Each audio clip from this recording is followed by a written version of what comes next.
Aastaid on Iraan ehitanud. Sügaval mäe sees on Iraan loonud uue tuumarajatise, mis on peidetud pilkude eest. Peidetud, kuid mitte nii salajane, kui Iraan oleks soovinud. Nüüd on Iraani tuumaobjekt Pickaxe Mountain paljastatud, muutes selle USA ja Trumpi administratsiooni jaoks planeedi sihtmärgiks number 1. Kuid režiim usub, et see mägi on purustamatu, et see on nii sügavale mäe sisse maetud, et USA-l pole mingit võimalust seda tabada. Ameerika vastab, vaadake nüüd mu 30 000 naelast punkri purustuspommi. Kõik algas ähvardusest, kuna Iraan jätkab rünnakuid laevanduse vastu Hormuzi väinas. Ja need rünnakud on hakanud Houthide kaudu Punasesse merre levima. Ja võib-olla isegi Kaspia merre. USA president Donald Trump ütleb, et Ameerika kaalub üht suurimat sihtmärki Iraani mandri osas. Pickaxe Mountain on Ameerika sihikule võetud, sest selle mäe sees asub sügavale maa alla peidetud tuumarajatis. Trumpi hoiatus on selge. Lõpetage Hormuzi blokaad või USA tuleb kirkavõitlusse pommidega. Me hakkame seda piirkonda ründama, ilmselt üsna varsti, ja nad ei saa selle vastu midagi teha. Trump ütles 21. juulil, kui ta istus Valges Majas koos Liibanoni presidendi Joseph Aouniga. Aoun oli seal, et püüda tagada oma riigile mingisugust stabiilsust pärast kuid kestnud võitlust Iisraeli ja Iraani toetatud Hezbollah relvarühmituse vahel tema riigi territooriumil. Selle asemel sai ta esireas istuda, kui Trump tegi maailmale selgeks, et see stabiilsus saavutatakse tulejõu abil. Me järgime materjali. Seal toimub tegevus, kuulutas Trump enne, kui ta kordas oma ähvardust, et USA kavatseb Pickaxe Mountainit väga tugevalt rünnata. Küsimusi on palju. Kas USA suudaks seda näiliselt hävimatut kohta rünnata? Kas see teeks seda? Miks? Aga võib-olla kõige tähtsam küsimus, millest alustame. Mis on Pickaxe Mountain? Pealtnäha näib see olevat üks paljudest mägedest ja küngastest, mis on üle Iraani sisemaa laiali. Kindlasti mitte märkamatu, kuid pigem maamärk kui mingi ähvardav sõjaline objekt. Ja nii oli see aastakümneid enne, kui Iraani režiim alustas ehitamist. Täna ei ole Kirkhaamri mägi lihtsalt mägi. See on laiali valguv tuumarajatis, mida peetakse üheks kõige turvalisemaks rajatiseks kogu Lähis-Idas. Iraan on aastaid ehitanud tohutuid tunnelikomplekse 10 meetrite sügavusele maa alla, rajatises, mida CBS News nimetab Natanzi tuumarajatise laienduseks, ja mida USA ründas nii 2025 aasta suvel, kui ka operatsiooni Epic Fury ajal. Aga Kirkhamri mägi kujuneb palju enamaks kui lihtsalt tavaline laiendus. See pole nagu garaaži lisamine 5-toalisele majale. Iraan on viimased aastad arendanud seda rajatist selliseks, millel on potentsiaali konkureerida Natanziga või ükskõik millise teise Iraani tuumarajatisega nii suuruse kui ka ulatuse poolest. Tööd sellel objektil algasid 2020 aastal pärast tulekahju Natanzi tuumarajatises, mis andis Iraani režiimile mõista, kui oluline on omada mitut rajatist, kus igaüks toimib teiste jaoks varusüsteemina. Ajakiri Time teatab, et see tulekahju, mis sai Kirkhaamri mäe rajatise loomise ajendiks, oli tegelikult sabotaažitegu, andis veelgi rohkem põhjust uue rajatise loomiseks. Lõppude lõpuks, kui Natanzile suudeti juba korra pihta saada, võib seda uuesti teha. USA ja Iisrael tõestasid, et Iraanil oli õigus nii 2025 kui ka 2026 aastal, kasutades punkripurustuspomme. Alguses oli Pickaxe'i mäkke kaevatavate tunnelite eesmärk asendada maapealne Natanzi tsentrifuugide kokkupaneku rajatis, mis oli langenud tulekahju ja väidetava sabotaaži ohvriks. Jällegi, tark samm Iraani poolt, võttes selle, mis oli kunagi maa peal kättesaadav ja viies selle maa alla, muudates sabotööride jaoks sellele ligipääsu palju raskemaks. Uus asukoht on Natanzist vaid 2 kilomeetri kaugusel. Mis puudutab seda, kui sügavale see asukoht ulatub, siis see on üks suurtest küsimustest. James Acton, kes on Carnegie rahvusvahelise rahufondi tuumapoliitika programmi kaasdirektor, ütles, see on väga sügav rajatis. Me ei tea täpselt, kui sügav see on, aga on väga tõenäoline, et see on vähemalt 100 meetrit sügav. Ta lisab ka muret tekitava hoiatuse Ameerika Ühendriikidele. Seda rajatist pole lihtsalt võimalik hävitada. Iraan on olnud endast parima, et seda arvamust toetada, ehitades Pickaxe'i mäe ümber kaitserajatised.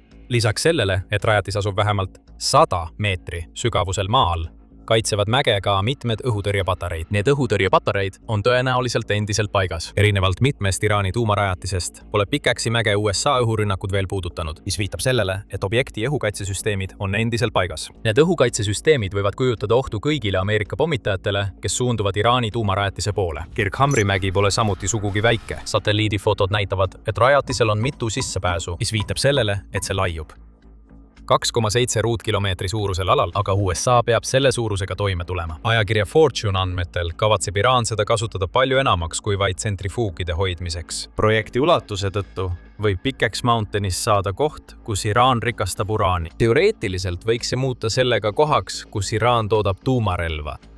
Selle kõige juures on üks lihtne mööndus.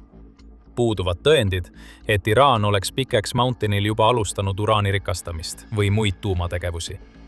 Trump ise ütles sama varem juulis, väites, et USA jälgib seda kohta, kuid ei näe mingeid tõendeid tuumategevuse kohta. Teaduse ja Rahvusvahelise Julgeoleku Instituut ehk ISIS nõustub, sest nende satelliidifotod näitavad, et objekt on endiselt ehitamisel, mitte selline, mida kasutataks mingilgi operatiivsel eesmärgil. Siiski võib see olla Iraani eesmärk. Kuigi Esmail Bagai, kes on Iraani välisministeeriumi pressiesindaja, väidab samuti, et sellel objektil ei toimu mingit tuumategevust. ISIS jättis endale taganemistee, kasutades sõna ebaselge. Endiselt pole selge, millal Kirkamägi võiks tööle hakata. Samuti pole selge, kas Iraan plaanib endiselt rajada suuremahulist kokkupanekutehast. Arvestades Iraani tsentrifuugi programmi hävitamist, sealhulgas Iraani võimet toota tsentrifuugi komponente, mida on vaja kokkupanekutehases, ütleb rühm oma hinnangus. Järeldus. Praegu ei näi Kirkamäel midagi juhtuvat, kuid see on maa-alune baas. Mis iganes peitub mäe all, on vaate eest varjatud. Ja keegi ei tea, võib-olla on Iraan hakanud ehitama tunneleid mäelt otse Natanzisse. Võib-olla toimub praegu tuumamaterjali üleandmine ja keegi ei tea sellest midagi, sest satelliidifotod näitavad ainult seda, mis toimub maapinnal. See võib olla meiepoolne oletus, kuid see on samuti võimalik. Nüüd on meil üsna hea ettekujutus, mis on Kirkamägi, kuid küsimusi on endiselt alles. Kas USA võiks seda kohta rünnata? Ja isegi kui see on võimalik, kas nad teeksid seda? Vaatame nendele küsimustele vastuseid ja uurime kohe ka, milles asi tegelikult seisneb. Kõigepealt, see on kiire meeldetuletus, et te vaatate sõjasaadet. Kui saate meie kanalilt uusi teadmisi, siis on praegu ideaalne aeg vajutada tellimisnuppu ja lubada teavitused, et olla kindel, et näete ka meie järgmisi videoid. Nii et suur küsimus. Kas USA suudaks lüüa Pickaxe Mountainit piisavalt tugevalt, et tekitada sellist kahju, mis viiks selle objekti rivist välja? USA sõjaminister Pete Hegseth näib nii arvavat. Kui temalt seda küsimust küsiti, vastas Hegseth. Paljud meie võimekused on salastatud, enne kui ta lisas, aga kui keegi maailmas suudab tabada ükskõik mida jumala rohelisel maal, siis on see Ameerika Ühendriikide sõjavägi. Maailma kõige võimsam sõjavägi. Ebamäärane on kõige viisakam sõna, mida saame selle väite kirjeldamiseks kasutada, sest Hegseth ei paku peaaegu üldse tegelikku strateegiat Pickaxe Mountaini ründamiseks. Ja on hea põhjus, miks sõjaminister tundub olevat ettevaatlik. See mägi on kõva pähkel pureda. Tuleta meelde Actoni väidet, et oleks võimatu tabada nii sügaval maa all asuvat punkrit. Acton täiendas seda väidet, osutades, et USA võiks rünnata Pickaxe Mountaini sisse ja väljapääse, mis annab vihje võimaliku lähenemisviisi kohta. Aga enne seda on veel asju, mis muudavad selle tuumarajatise hävitamise keeruliseks. BW toob välja, et kui rajatis on maetud 100 meetri või enama sügavusele maa alla, oleks Pickaxe'i mägi seni sügavaim rajatis, mille Iraan on ehitanud. See omakorda muudaks selle palju raskemini kahjustatavaks nende õhurünnakutega, mida USA on korraldanud Natanzi ja teiste tuumarajatiste vastu. USA ja Hegseth vastaksid sellele probleemile, tuues välja, et Ameerikal on punkrid läbistavad pommid. Siiski, kas isegi kõige suuremad ja võimsamad neist pommidest suudaksid hävitada rajatise, mis on maetud nii sügavale nagu see, mis asub Pickaxe'i mäel, jääb veel näha. Teoreetiliselt võiks see juhtuda. Aga et USA'l üldse mingit edu oleks, ta peaks kasutusele võtma oma suurima punkrid läbistava pommi GBU-57 Massive Ordnance Penetrator ehk MOP.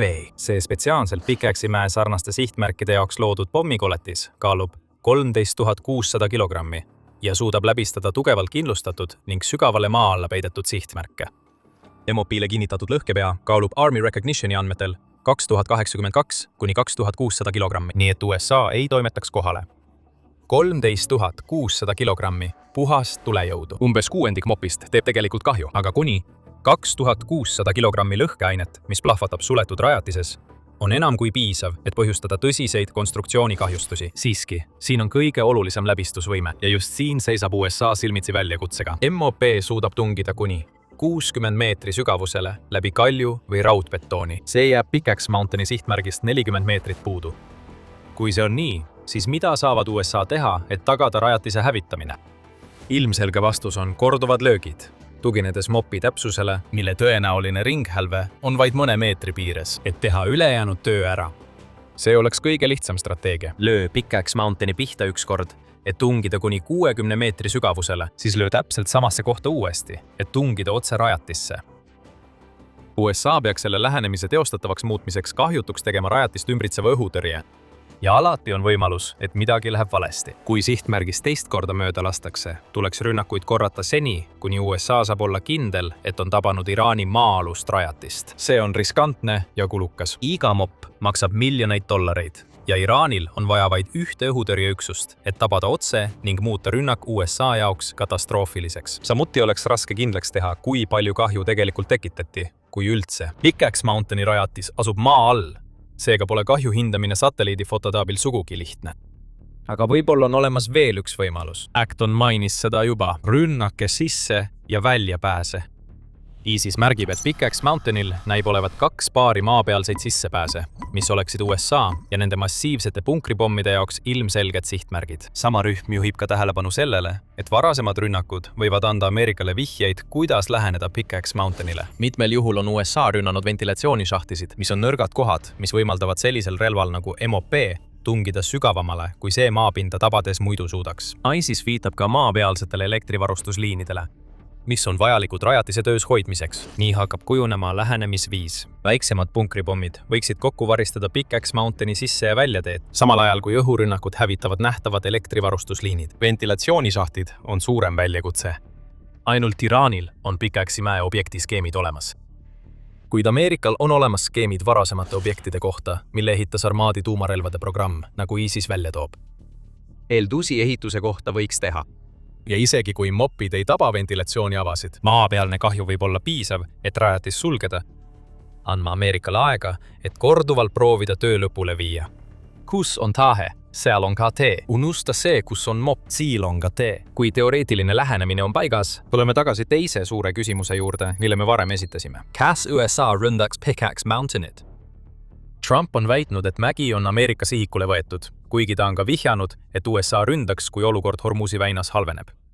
Nii et taaskord jõuame me Iraani peamise mõjutusvahendi juurde tema võitluses USA vastu. Hormuzi blokeerimine on olnud Iraani jaoks äärmiselt tõhus.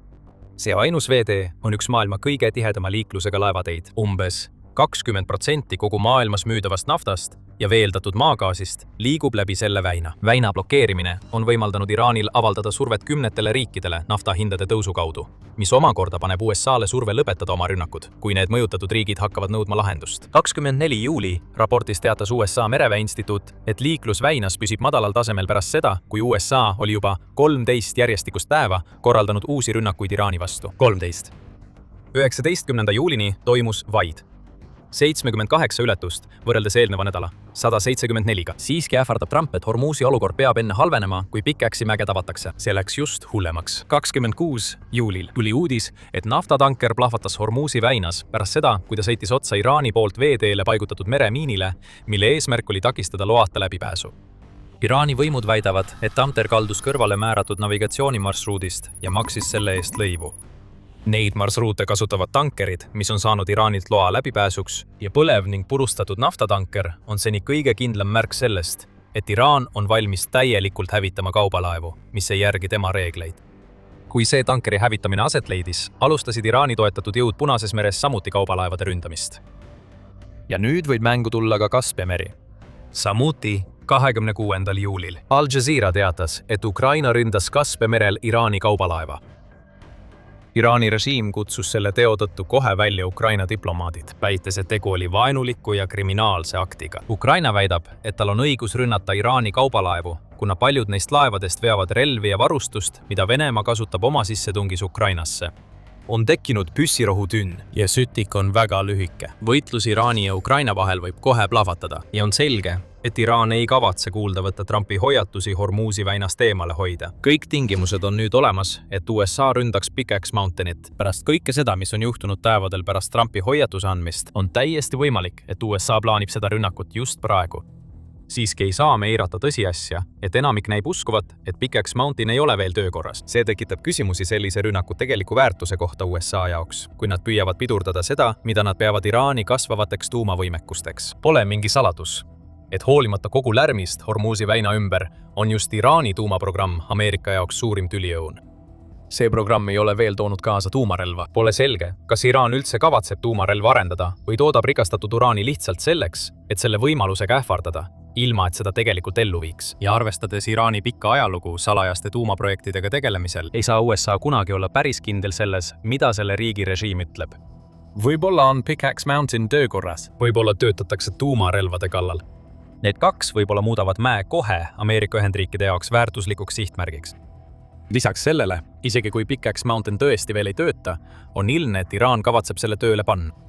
Nad ei kulutaks nii palju aega ja raha ehitustöödele, kui neil seda plaani poleks. Ja USA jaoks võib ennetav rünnak, mille eesmärk on rajatis hävitada enne selle tööle hakkamist, olla sama väärtuslik kui rünnak mõnele Iraani tuumarajatisele, mille aktiivsuses on USA täiesti kindel. USA võiks ka väita, et on juba teinud vajaliku kahju Iraani teistele tuumarajatisele. Natanz, mida me varem mainisime, sai löögi aastal 2025 ja uuesti märtsis. Isfahan, mis on Iraani suurim tuumauuringute kompleks, sai tabamuse allveelaevalt välja lastud tiibrakettidega operatsiooni Operation Midnight Hammer käigus. Kuigi objektil on endiselt piisavalt tegevust, et USA kaaluks järelrünnakut, TTAB Wall Street Journal. Talagan 2 taastatakse samuti vaikselt pärast rünnakuid.